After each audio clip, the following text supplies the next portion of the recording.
Assalamualaikum warahmatullahi wabarakatuh. Hi everybody, my name is Andi Anggun Saskianara Arfan. In this video, I will tell you all how to turn on a laptop. Here we go. 1. Make sure the battery is full charge before using it. 2. Press the power button on the edge of your laptop.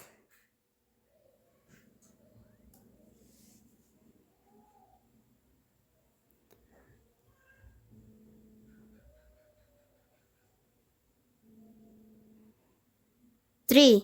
You have to be patient waiting for the loading system.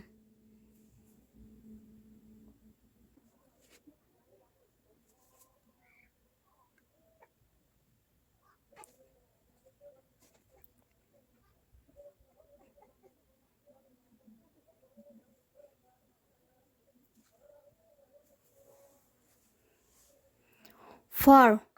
Wait until it actually enters the operating system before using.